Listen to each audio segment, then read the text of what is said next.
فأعوذ بالله من الشيطان الرجيم. بسم الله الرحمن الرحيم. إنا أنزلنا إليك الكتاب بالحق لتحكم بين الناس.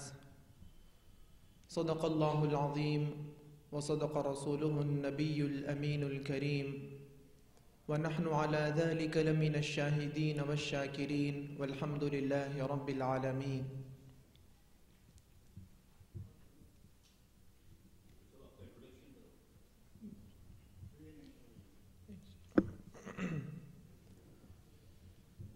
اما بعد،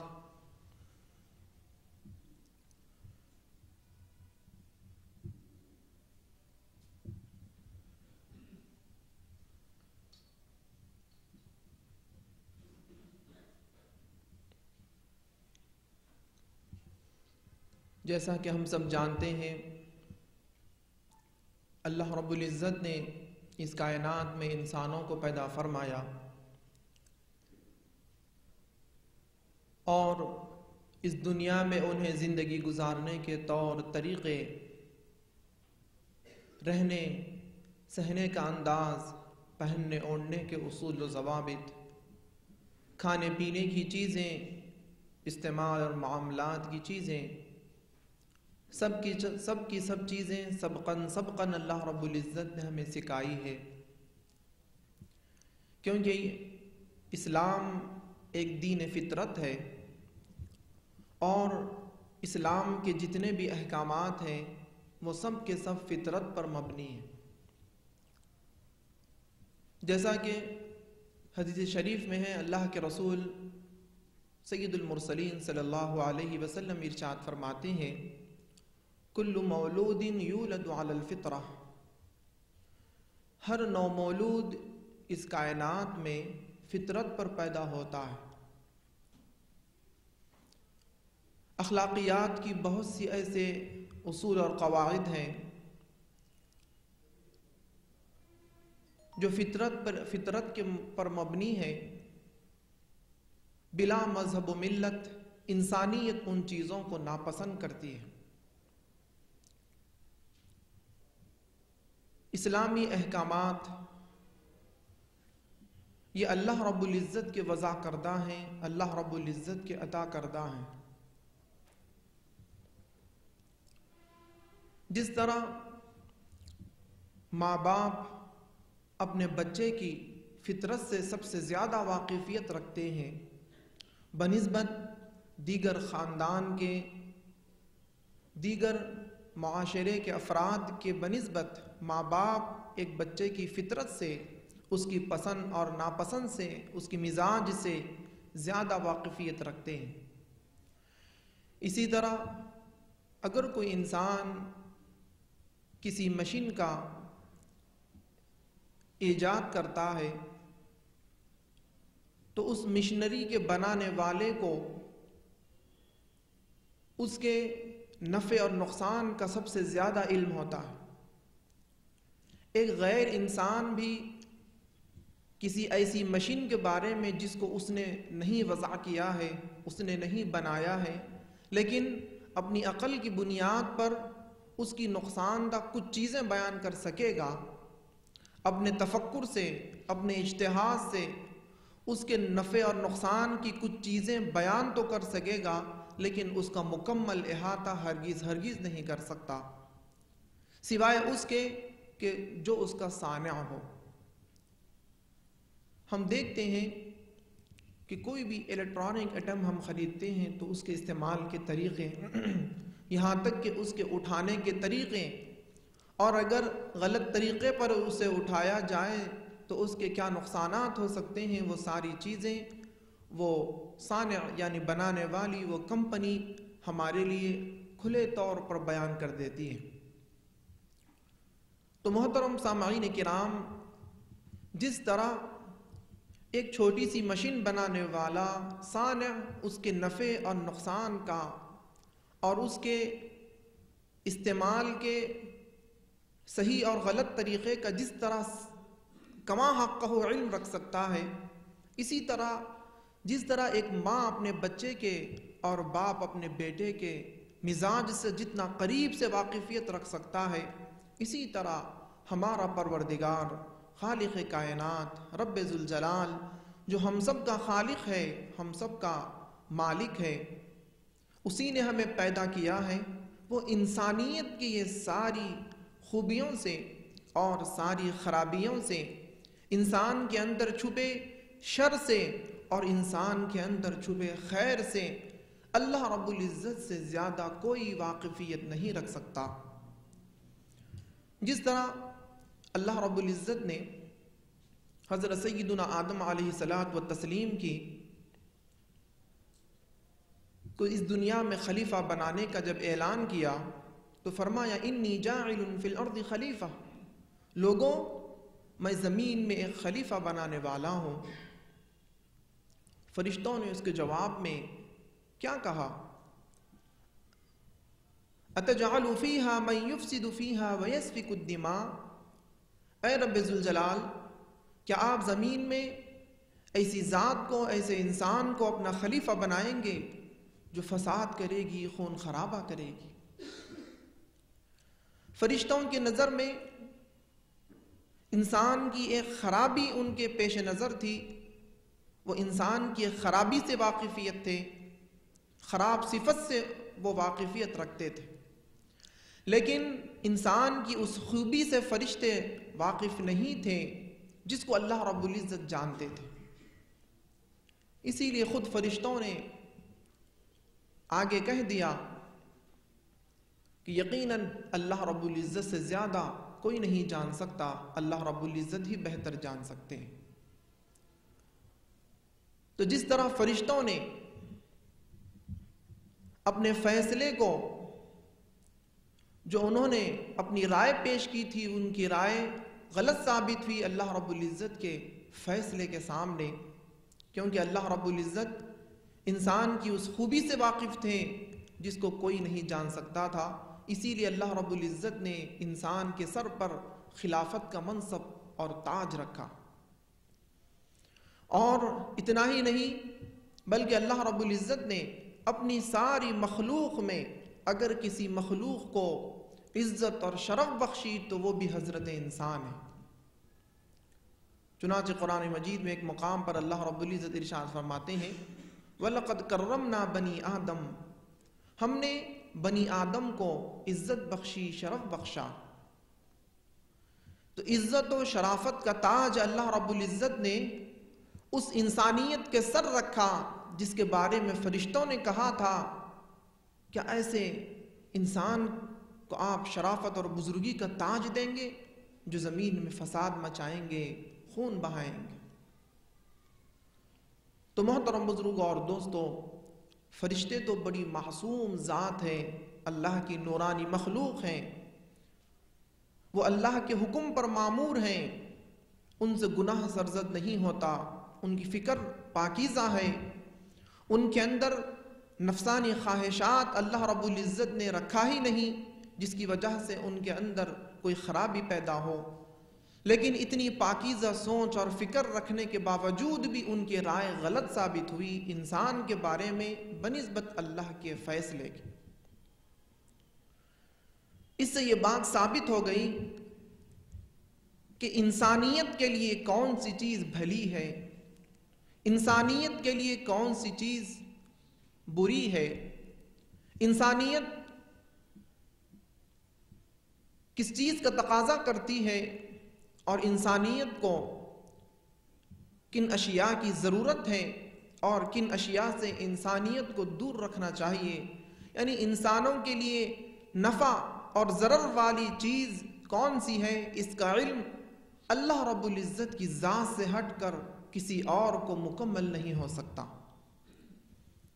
اسی لیے جو بھی قانون، جو بھی شریعت اللہ رب العزت ہمیں دیں گے، جس کام کے بھی کرنے کا حکم دیں گے اور جس کام کے نہ کرنے کا حکم دیں گے، اسی میں ہماری دنیا اور آخرت کی بھلائی شامل حال ہوگی۔ محترم بزرگوں اور دوستوں، اللہ رب العزت نے ہر دور میں انسانیت کی رہبری کی ہے،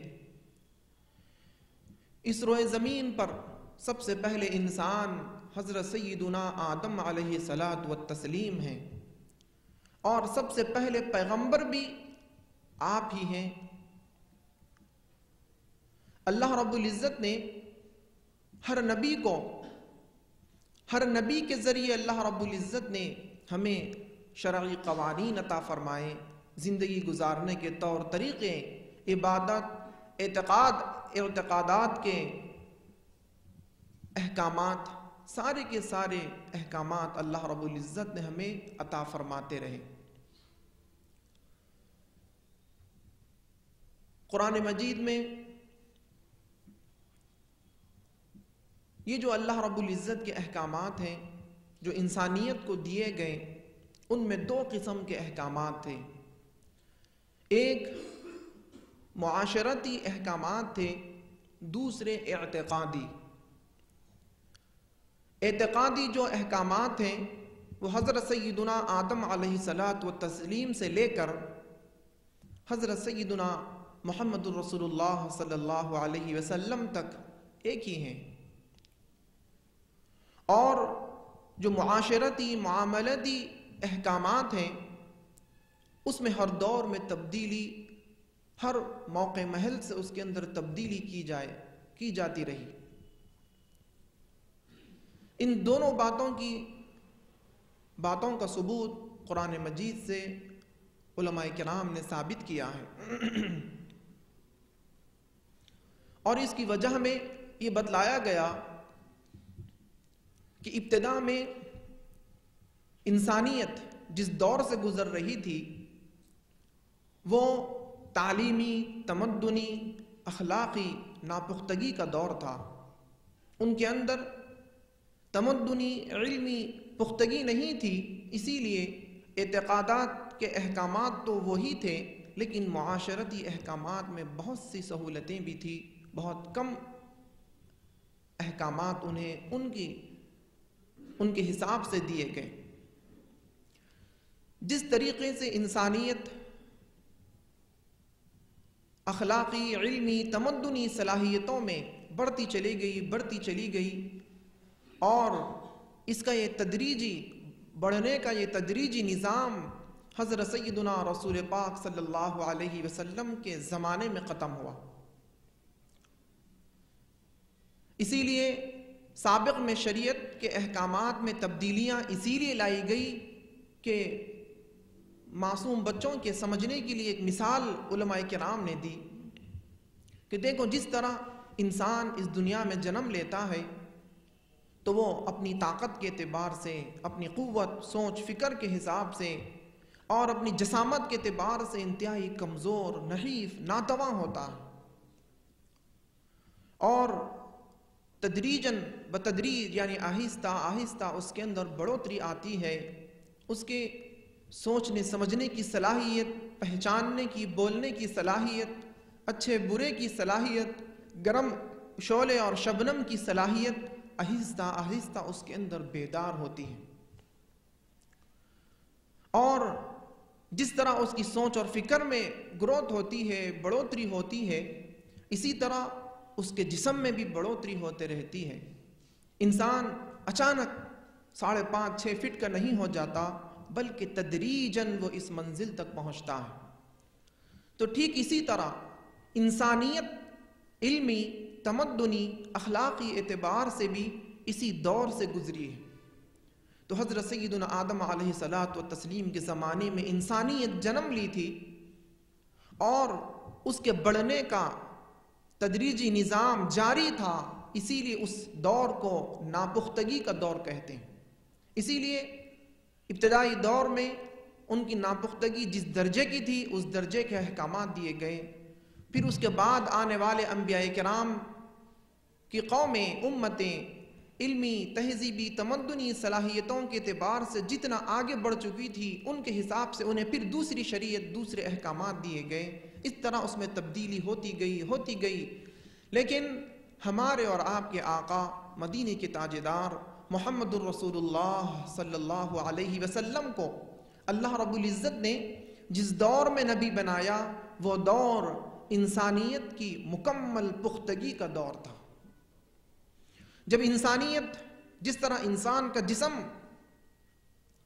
جب تک بڑھنے کے مراحل سے گزرتا ہے تو انسان کے بدن پر پہنے جانے والے کپڑے سال 1.5 سال میں چھوٹے ہو جاتے ہیں، پھر وہ پہننے کے قابل نہیں رہتے، تو اسی طرح سابقہ شریعت، بعد میں آنے والی شریعت ایک سا نہیں تھی۔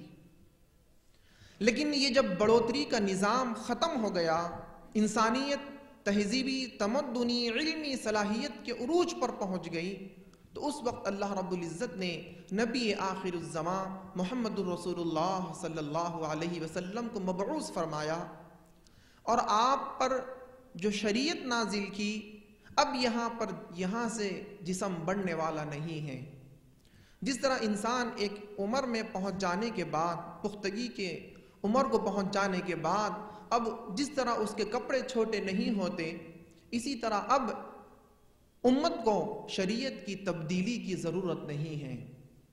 اب یہ جو امت محمدیہ صلی اللہ علیہ وسلم کو شرعی قوانین دیے گئے، یہ تا قیام قیامت آنے والی انسانیت کے لیے یہی قوانین ہیں، اس میں رتی برابر بھی رد و بدل نہیں ہو سکتا۔ اسی چیز کو اتمام دین یا اکمال دین سے بھی تعبیر کیا گیا ہے۔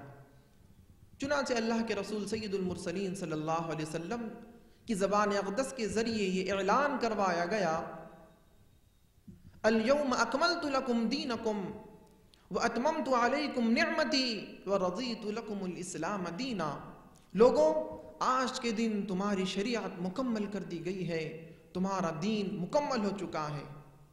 اس طرح اللہ رب العزت نے تم پر نعمت کو پورا کر دیا ہے۔ سابقہ امتوں میں اس طرح کا حکم نہیں آیا تھا۔ حضرت عیسیٰ علیہ الصلاۃ والتسلیم نے یہ اعلان نہیں کیا کہ اے امت، تم پر اب احکامات کو ختم کر دیا گیا ہے، تمہارا دین یہاں مکمل ہو گیا ہے، کیونکہ اس وقت تکمیل کے مرحلے میں انسانیت نہیں آئی تھی۔ اسی لیے حضرت نبی کریم سید المرسلین صلی اللہ علیہ وسلم کی امت کو یہ شرف ملا، یہ بزرگی ملی کہ یہ علمی، تہذیبی، تمدنی صلاحیت کے عروج کے دور میں یہ امت نے جنم لیا۔ محترم بزرگوں اور دوستوں، ابتدا میں نے ایک بات کہی تھی کہ حضرت سیدنا آدم علیہ الصلاۃ والتسلیم سے لے کر حضرت سیدنا رسول پاک صلی اللہ علیہ وسلم تک جو اعتقادی شریعت تھی، احکامات تھے، وہ ایک جیسے تھے۔ اس کی دلیل یہ ہے کہ قرآن مجید میں اللہ رب العزت فرماتے ہیں، شرع لکم من الدین ما وصى به نوحا والذی اوحینا الیک وما وصینا به ابراہیم وموسیٰ وعیسیٰ ان اقیموا الدین ولا تتفرقوا فیہ۔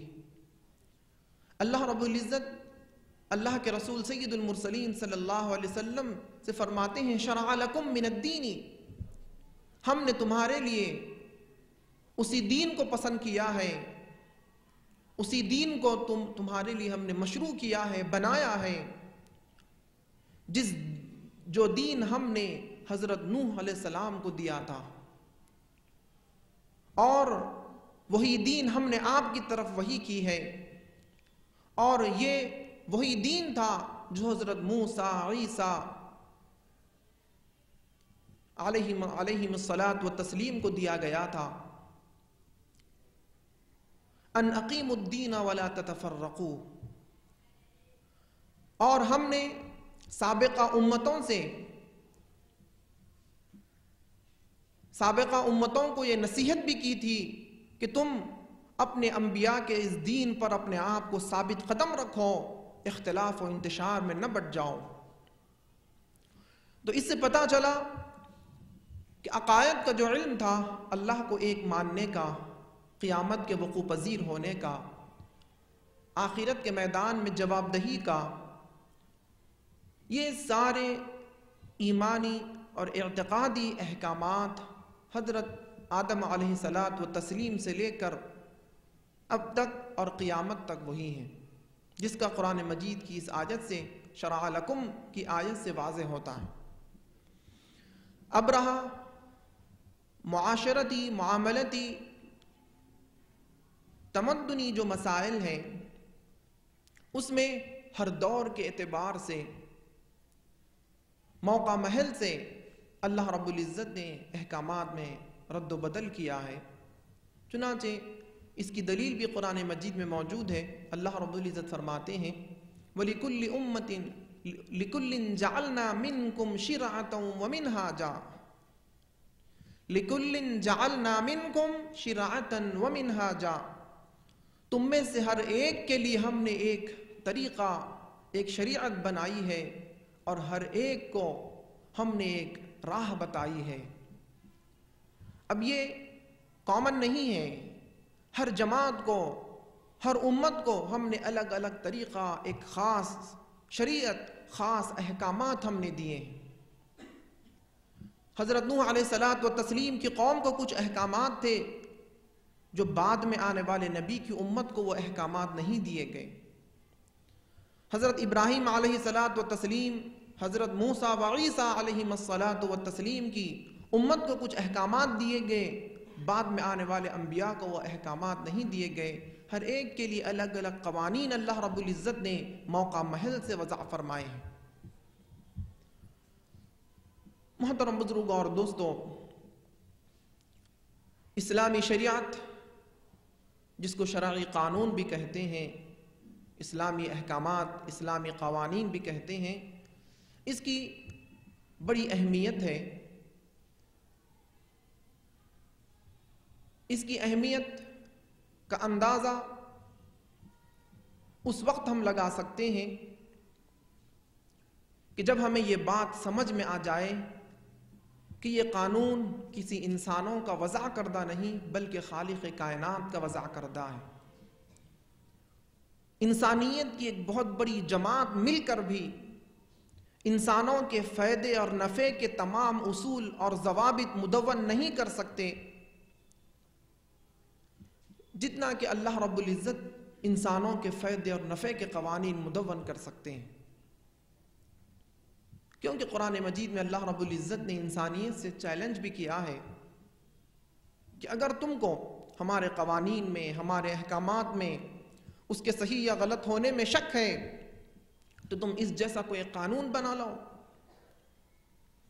ساری انسانیت مل کر بھی اللہ رب العزت کے جیسا کلام نہیں لا سکتی، جس کلام کے اندر اللہ رب العزت نے ضابط حیات، یعنی زندگی گزارنے کے سارے اصول اور ضوابط اللہ رب العزت نے جس قرآن میں رکھے ہیں، اس قرآن کا ایک حکم یا ایک آیت بھی کوئی نہیں لا سکتا۔ محترم بزرگوں اور دوستوں، آج جس دور میں ہم زندگی گزار رہے ہیں، یہ دور ایسا دور ہے جس میں ہر انسان کے دل اور دماغ پر ایک ہی چیز سوار ہے، وہ ہے سیکولر حکومت یا سیکولر ریاست۔ ہر انسان یہی تصور کرتا ہے کہ بہترین ریاست وہی ہے، کامیاب ریاست وہی ہو سکتی ہے جس کے اندر سیکولر قوانین رائج ہوں۔ یہی ایک بہترین حکومت چلانے کا ذریعہ ہے، اس سے بہتر اور کوئی ذریعہ نہیں ہو سکتا۔ اسی لیے ہم دیکھ رہے ہیں ہر چار طرف، ہر چھوٹا بڑا متوسط، ہر درجے کا ملک، ہر درجے کی ریاست نہ صرف اس بات کا دعویٰ کر رہی ہے کہ وہ سیکولر ہے، بلکہ اس طرح کا اعلان کرنے کو وہ فخر محسوس کرتی ہے کہ ہماری ریاست، ہماری حکومت سیکولر۔ تو عزیز و بزرگوں، ایسے دور میں جب ہم یہ کہتے ہیں کہ اسلامی قانون، اسلامی شریعت، اسلامی احکامات نافذ ہونا چاہیے، تو سوال پیدا ہوتا ہے، ہم سے سوال کیا جاتا ہے کہ کیوں؟ کیا 1400 یعنی 1400 سال پہلے کے جو قوانین تھے، کیا وہ آج کے اس ترقی یافتہ دور کے لوگوں کے لیے فائدہ مند ہو سکتے ہیں؟ اس طرح کے مختلف سوالات ذہنوں میں اٹھائے جاتے ہیں اور اس بات کو مسخ کرنے، مٹا دینے، اس آواز کو، اس فکر کو دبا دینے کی کوشش کی جاتی ہے، اور یہ کوشش کی جاتی ہے کہ اسلامی قوانین کے ذریعے حکومت نہیں چلائی جا سکتی، بلکہ سیکولر طریقے سے ہی بہترین ریاست، بہترین حکومت چلائی جا سکتی ہے۔ تو میں اس کے جواب میں مختصراً کچھ باتیں عرض کروں گا۔ میں یہ ثابت کرنا چاہوں گا کہ سیکولر حکومت کی بنیاد کن چیزوں پر ہے اور اسلامی قوانین کی بنیاد کن چیزوں پر ہے۔ اس کا موازنہ ہونے کے بعد ہم خود بخوبی سمجھ سکتے ہیں کہ اس میں کون سی چیز مضبوط ہے اور کون سی چیز ناپختگی جس کے اندر ہے۔ محترم بزرگوں اور دوستو، اس چیز کو سمجھنے کے لیے تھوڑی سی تمہید کی ضرورت ہے۔ وہ یہ ہے کہ اللہ رب العزت نے اس کائنات میں انسان کو علم کی دولت سے مالا مال فرمایا ہے۔ نہ صرف علم کی دولت دی، بلکہ علم کی اہمیت اور اس کی افادیت کو بھی واضح کیا، اور سب سے پہلی وحی میں اعلان کیا کہ اقرأ بسم ربک الذی خلق۔ اس حکم کے ذریعے اللہ رب العزت نے علم کی اہمیت کو، اس کی افادیت کو بھی واضح فرمایا ہے۔ تو الغرض علم کی اہمیت اور اس کی افادیت ایک جگہ ہے، لیکن ذرائع علم کیا ہے؟ کن ذریعوں سے اللہ رب العزت ہمیں علم عطا فرماتے ہیں؟ علم حاصل ہونے کے ذریعے کیا ہیں؟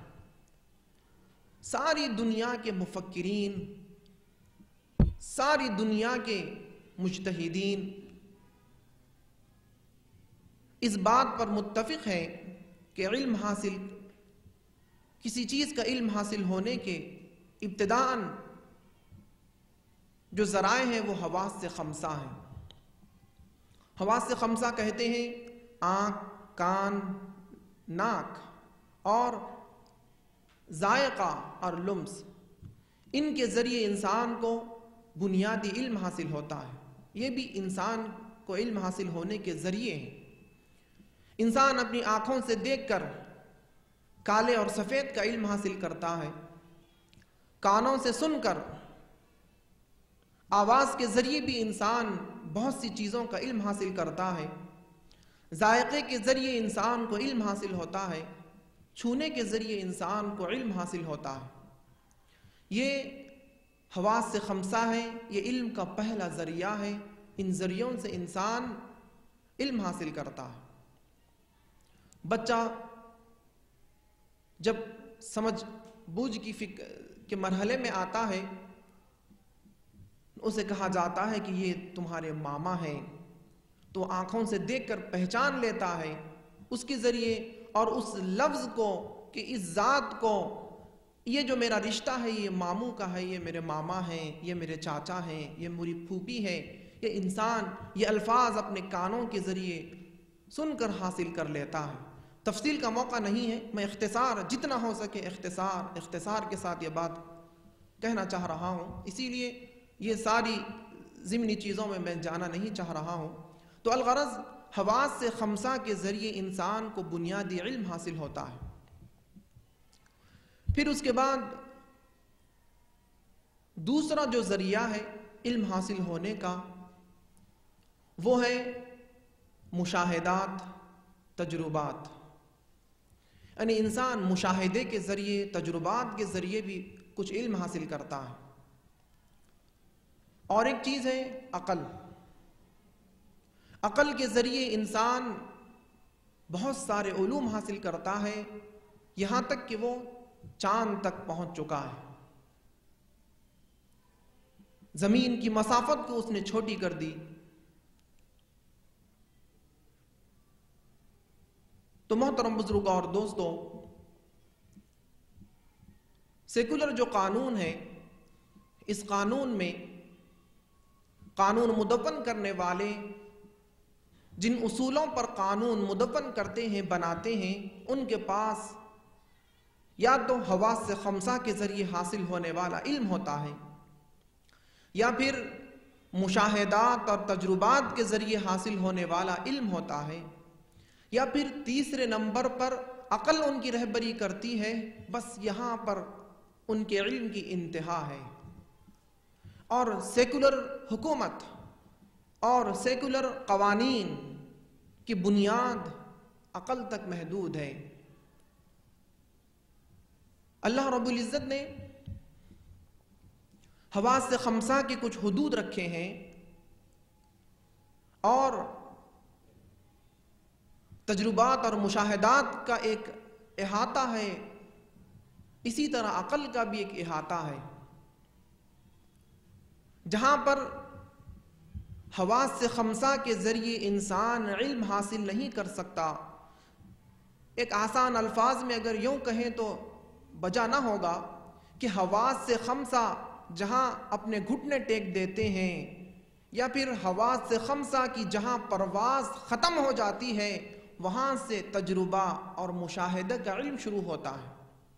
وہاں سے تجربے اور مشاہدے کا علم کا آغاز ہوتا ہے، اور جہاں پر تجربے اور مشاہدات کا علم ختم ہو جاتا ہے، گھٹنے ٹیک دیتا ہے، تو وہاں سے انسان کی عقل رہبری کرتی ہے۔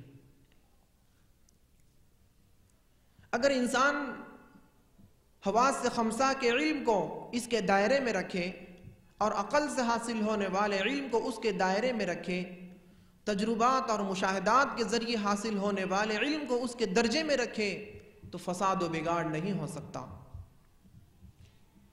اگر کوئی یہ کہے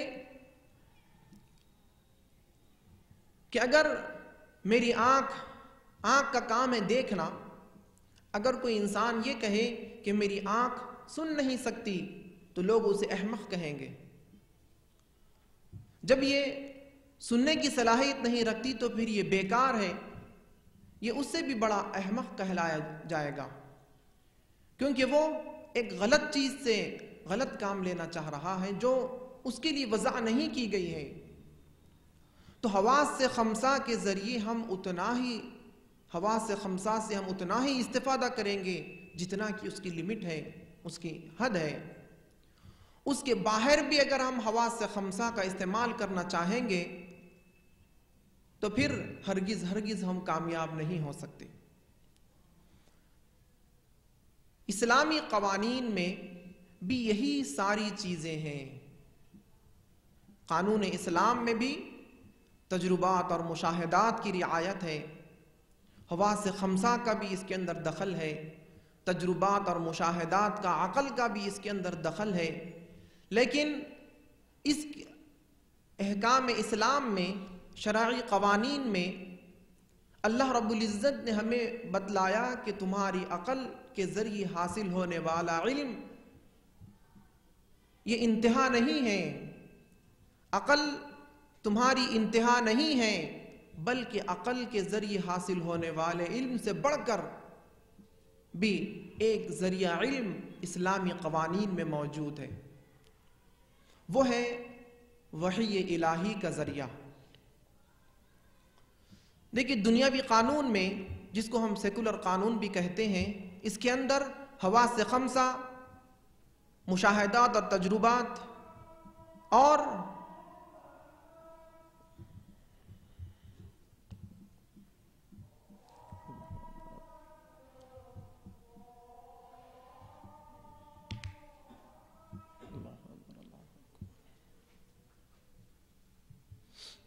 محترم بزرگ اور دوستوں، 5 سے 7-8 منٹ میں انشاءاللہ میں اپنی بات کو اختتام کی طرف لے جاؤں گا۔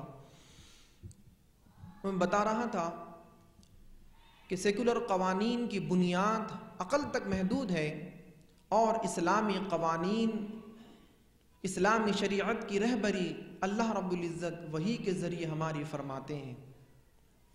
جہاں پر عقل اپنے گھٹنے ٹیک دیتی ہے، عقل کی پرواز جہاں ختم ہو جاتی ہے، اب انسان عقل کے ذریعے کوئی مسئلے کا حل نہیں تلاش کر سکتا، وہاں اللہ رب العزت انسانوں کی وحی کے ذریعے رہبری فرماتے ہیں۔ وحی کا بھی ذریعے، وحی کے ذریعے میں بھی اللہ رب العزت نے دو حصے رکھے ہیں۔ ایک حصہ کتاب اللہ کا ہے، ایک حصہ رجال اللہ کا ہے۔ اللہ رب العزت نے ذریعے وحی یعنی وحی کے ذریعے جو علم ہمیں عطا فرمایا ہے وہ کتاب کی شکل میں بھی ہے، اور انبیاء کرام رضوان اللہ تعالی علیہم اجمعین کی مبارک زندگی کے ذریعے بھی اللہ رب العزت نے وہ علم ہمیں عطا فرمایا ہے، کیونکہ اللہ کے رسول سید المرسلین صلی اللہ علیہ وسلم کی سیرت، آپ کے احادیث، یہ سب کے سب وحی ہی کی ایک قسم ہے، جیسا کہ قرآن مجید میں اللہ رب العزت فرماتے ہیں وَمَا يَنْتِقُ عَنِ الْهَوَىٰ إِنْ هُوَ إِلَّا وَحْيٌ يُوحَىٰ۔ نبی کریم صلی اللہ علیہ وسلم اپنی مرضی سے کچھ نہیں کہتے ہیں، بلکہ وہی کہتے ہیں جو آپ پر وحی کی جاتی ہے، تو آپ کے احادیث شریفہ بھی وحی ہی کا ایک ذریعہ ہے۔ تو محترم بزرگ اور دوستو، عقل آخری معیار نہیں ہو سکتا انسانیت کے بھلے اور برے، فائدے اور نفع، اچھے اور خراب کے تصورات کے ذریعے احکامات مدون کرنے میں عقل آخری انتہا نہیں ہو سکتی۔ انسان عاجز بنتا ہے، اللہ رب العزت کی رہبری کی اسے سخت ضرورت ہے۔ تو اللہ رب العزت کی وحی یعنی اللہ کی رہبری کو چھوڑ کر اگر کوئی قانون مدون کیا جاتا ہے تو اس میں ناپختگی رہتی ہے۔ یہی وجہ ہے کہ ساری دنیا میں جتنے بھی قوانین ہیں وہ خواہ بڑے سے بڑے ممالک کیوں نہ ہوں، جنہیں آپ سپر پاور کے نام سے جانتے ہیں، ان کے قوانین کیوں نہ ہوں، کیونکہ ان کے قوانین کی بنیاد عقل تک محدود ہے، اسی لیے ان کے قوانین میں پختگی نہیں ہے، دوام نہیں ہے، عالمگیریت نہیں ہے۔ وہ دن بدن ان کے قوانین میں تبدیلیاں لانے پر محتاج ہیں۔ وہ ہر مہینے، 2 مہینے، 6 مہینے، سال میں اپنے بنائے ہوئے قوانین میں رد و بدل کرنے پر وہ مجبور ہو جاتے ہیں۔ یہ اس لیے کہ ان کے قوانین میں ناپختگی ہے۔ لیکن اس کے بنسبت اسلامی قوانین، چونکہ اس کے اندر عقل انتہا نہیں ہے، اس کے اندر وحی کا بھی ذریعہ ہے، وحی کا بھی دخل ہے، اسی لیے اس کے ذریعے جو قوانین مدون ہوئے ہیں وہ تا قیام قیامت قائم رہنے والے ہیں۔ اس کے اندر دوام ہے، استحکام ہے، اور عین فطرت کے یہ بالکل موافق ہیں۔ ساری دنیا آج اس بات کو تسلیم کر چکی ہے کہ اسلامی قوانین یعنی قانون اسلام میں جن چیزوں کو مدون کیا گیا ہے وہ برابر فطرت کے عین مطابق ہیں۔ تو محترم بزرگ اور دوستو، اسلامی قوانین کی عالمگیریت کے لیے اتنا کافی ہے۔ اب رہا عقل جو سیکولر قوانین کی انتہا ہے، یہ انسان کو دھوکہ دیتی ہے، غلط انفارمیشن بھی دیتی ہے، بنسبت اس کے کہ وہی ہمیں کوئی غلط بات نہیں بتا سکتی، کیونکہ وحی کے متعلق اللہ رب العزت نے اعلان فرمایا ہے کہ ذالک الکتاب لا ریب فیہ، یہ وہ کتاب ہے جس میں رائی کے دانے کے برابر بھی شک کی گنجائش نہیں۔ بنسبت عقل کے ذریعے مدون ہونے والے جو بھی قوانین ہیں اس میں مکمل غلط ہونے کا مکمل احتمال ہے۔ عقل انسان کو کس طرح دھوکہ دیتی ہے، تو اس کی ایک تاریخ میں اس کا ایک واقعہ ہے۔ قابل آسان فہم ہونے کے لیے، سمجھ میں آنے کے لیے، افہام و تفہیم کے لیے یہ بات میں کر رہا ہوں، ورنہ یہ بات مناسب نہیں تھی۔ آج سے 800 سال پہلے، قریب 800 سال پہلے، عالم اسلام میں ایک نئی جماعت، ایک نیا فرقہ پیدا ہوا تھا، جس فرقے کا نام باطنی فرقہ تھا۔ اس فرقے کا ایک بہت بڑا گروہ تھا، اس نے اپنے پیروکاروں کو، اپنے ماننے والوں کو ایک حکم نافذ کیا، ایک شریعت، ایک قانون اس نے بنایا۔ اس قانون میں اس نے اپنے عقل کا استعمال کیا۔ عقل انسان کو کس طرح دھوکہ دے سکتی ہے، اس کی مثال میں یہ واقعہ میں بیان کر رہا ہوں۔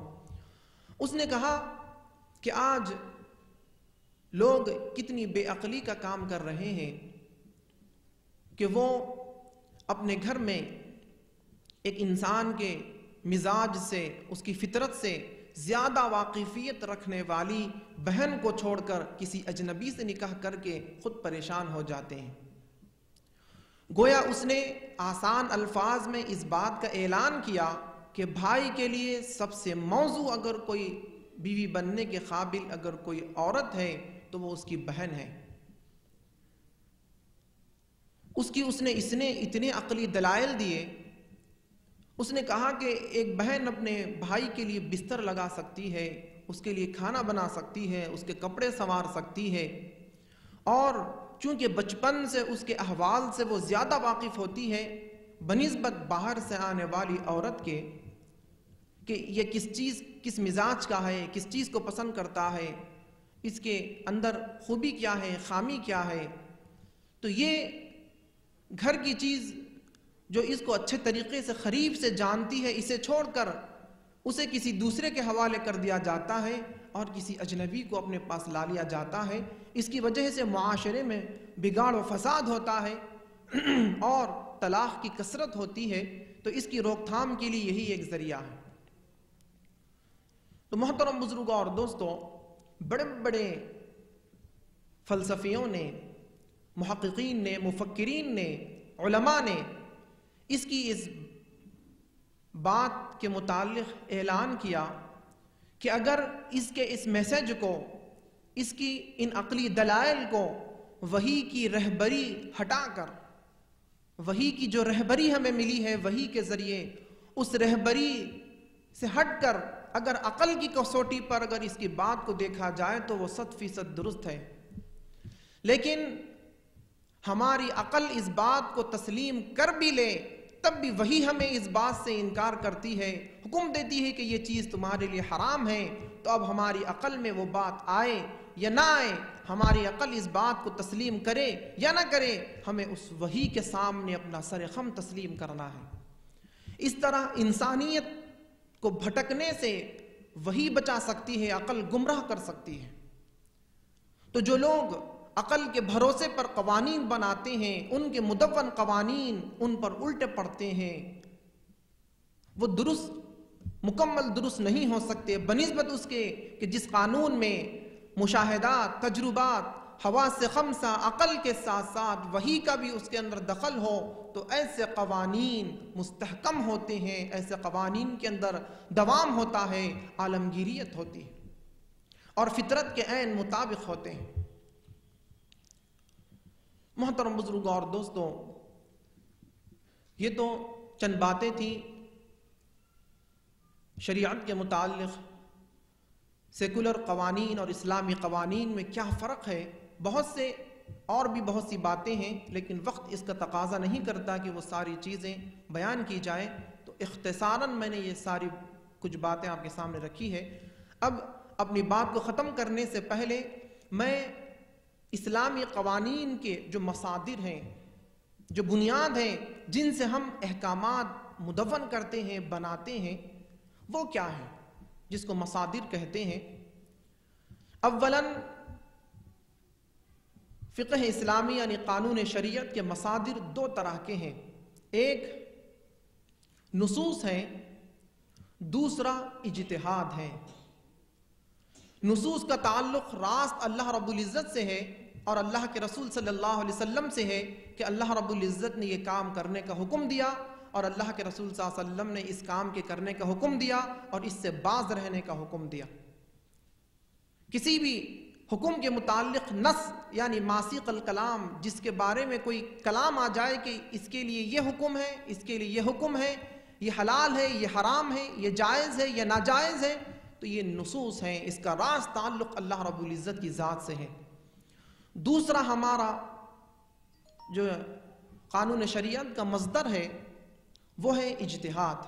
اجتہاد کہتے ہیں قرآن اور حدیث کے ذریعے جو کچھ اصول اور قواعد مدون کرنا، وہ اصول اور قواعد عین قرآن اور حدیث ہی کے ہوں، اس پر دیگر مسائل پر اجتہاد کرنا اور اس کے ذریعے مسائل استنباط کرنا، یہ اجتہادی کہلاتے ہیں۔ نصوص کی 4 قسمیں بیان کی گئی ہے۔ اولاً قانون شریعت کے مصادر 2 ہیں، اس میں نمبر 1 نصوص ہے۔ نصوص میں کتاب اللہ ہے، سنت رسول اللہ ہے، آثار صحابہ ہے،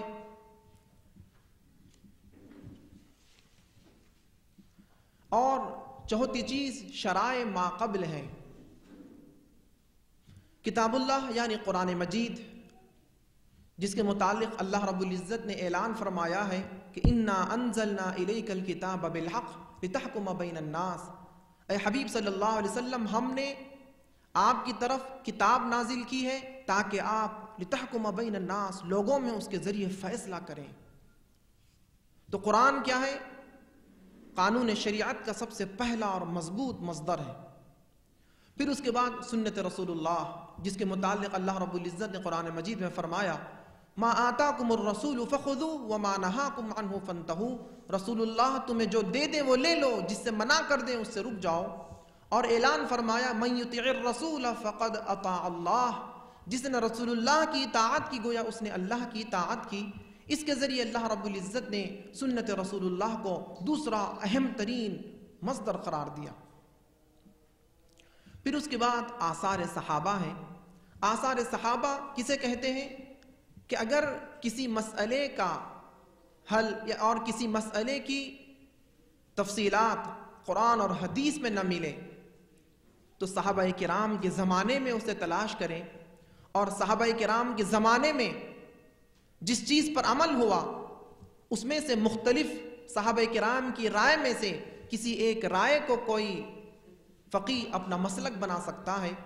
اسی لیے امام ابو حنیفہ رضی اللہ تعالی عنہ نے حیض کی جو مدت ہے کم سے کم 3 دن اور زیادہ سے زیادہ 10 دن، اس مدت کو جو انہوں نے اختیار کیا ہے، اس کی جو مدت متعین کی ہے، یہ کتاب اللہ اور سنت رسول اللہ کے بغیر آثار صحابہ سے آپ نے اس چیز کو ثابت کیا ہے۔ شرائع ما قبل یہ وہی ہے جس کے متعلق میں نے ابتدا میں کہا ہے کہ اللہ رب العزت نے آدم علیہ السلام سے لے کر حضرت سیدنا رسول پاک صلی اللہ علیہ وسلم تک اعتقادی جو احکامات تھے وہ ایک تھے، لیکن موقع محل کے اعتبار سے ان کے احکامات الگ الگ ہوتے رہے۔ انہی کو شرائع ما قبل کہتے ہیں۔ یہ بھی نصوص ہے، جیسا کہ اللہ رب العزت نے قرآن مجید میں حضرت ابراہیم علیہ الصلاۃ والتسلیم کی ملت جو ان کا جو دین ہے اس کے متعلق فرمایا ان اتبع ملت ابراہیم حنیفا، اے حبیب آپ ابراہیم علیہ الصلاۃ والتسلیم کے دین پر قائم رہی۔ تو قرآن میں اگر یہ صراحت سے حکم مل جائے کہ یہ سابقہ امتوں میں یہ حکم تھا اور اب تمہیں بھی یہی حکم پر قائم رہنا ہے، تو پھر اب یہ شرائع ما قبل ہمارے لیے نص ہے۔ دوسری جو قسم ہے اجتہاد کی، اس کی 2 قسمیں ہیں، ایک اجماع امت اور دوسرا قیاس۔ بس یہ 2 باتوں کی مختصر تفصیل کے بعد 2 منٹ میں اپنی بات ختم کروں گا۔ اجتہاد میں سب سے بنیادی اور مضبوط ترین چیز اجماع ہے۔ اجماع کہتے ہیں کسی زمانے میں کسی مسئلے پر صحابہ کا اجماع ہو جائے، ایک کثیر جماعت اس بات پر متفق ہو جائے کہ یہ مسئلے کا یہ حل ہے، یہ قانون ہے، یہ شریعت ہے، تو کثرت یعنی امت صحابہ کرام کی ایک بڑی جماعت کا ایک مسئلے پہ متفق ہو جانا، یہ مالکیہ اور حنفیہ کے نزدیک دلیل ہے، حجت ہے، اسی لیے یہ ہمارا مصدر ہے۔ جیسا کہ اس کے متعلق فرماتے ہیں اللہ کے رسول سید المرسلین صلی اللہ علیہ وسلم نے فرمایا لوگوں میری امت گناہ پر متفق نہیں ہو سکتی۔ تو جس طرح اللہ کے رسول صلی اللہ علیہ وسلم نے فرمایا کہ میری امت گناہ پر متفق نہیں ہو سکتی، تو غلط مسئلے پر بھی امت متفق نہیں ہو سکتی۔ امت کی ایک بڑی جماعت کا کسی مسئلے پہ اتفاق کر لینا یہ اس کے حجت اور صحیح اور درست ہونے کے لیے کافی ہے۔ پھر اجماع امت سے جمع قرآن کا مسئلہ، جمع قرات کا مسئلہ، یعنی قرآن مجید مختلف قراتوں میں پڑھا جاتا تھا، قریش کی قرات پر اس کو جمع کیا گیا، اس پر اعراب لگائے گئے۔ نماز تراویح کا مسئلہ ہے، مدارس کا قیام ہے، یہ ساری کی ساری چیزیں اجماع امت سے ثابت ہیں۔ آخری چیز قیاس ہے۔ قیاس کہتے ہیں الحاق امر بامر فی الحکم الشرعی لاتحاد بینہما فی العلت۔ ایک مسئلے کا حکم، ایک مسئلے کا جو حکم ہے، کسی مسئلے کا ایک حکم ہے تو اس کی علت کی وجہ سے دوسرے مسئلے میں بھی وہی حکم لگانا، یہ قیاس کہلاتا ہے۔ اس کے بارے میں ایک دو مثالیں ہیں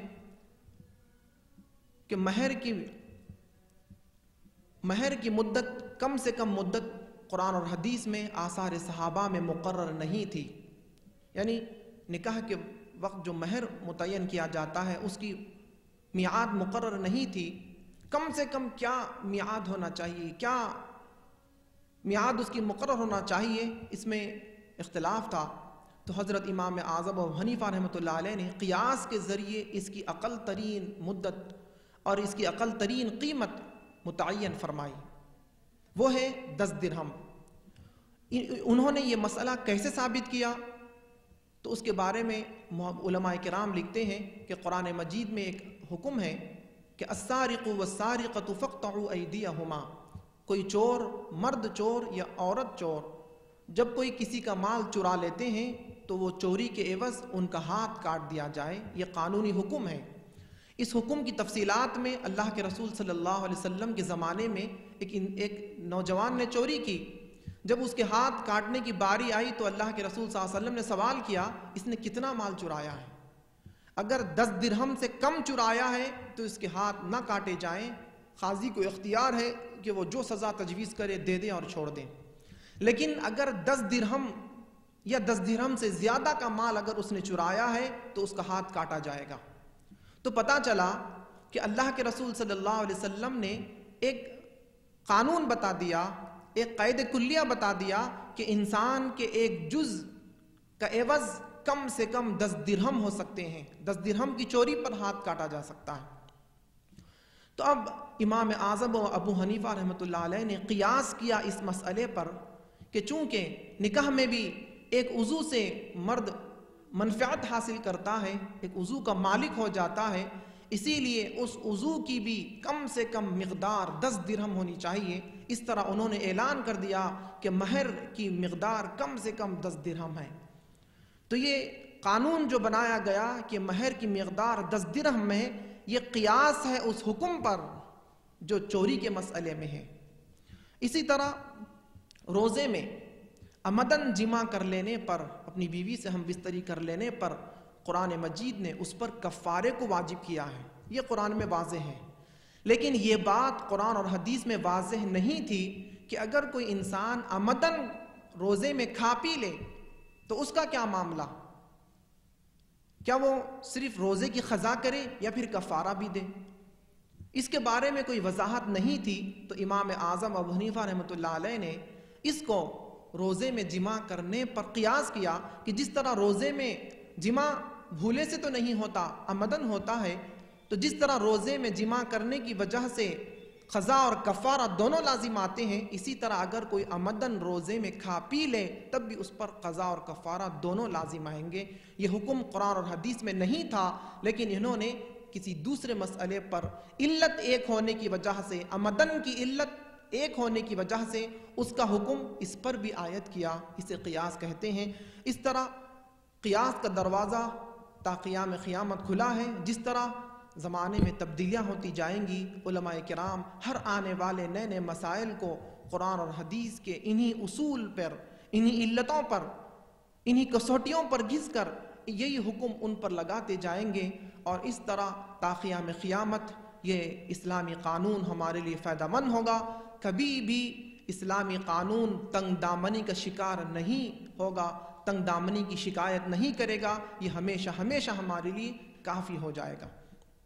اب رہی ایک بات کہ جو لوگ کہتے ہیں کہ اگر آج سے 101 صدی 1.5 صدی پہلے کے قوانین کیسے ممکن ہو سکتے ہیں، تو اس پر بھی بڑی اچھی بات علماء کرام نے کہی ہے۔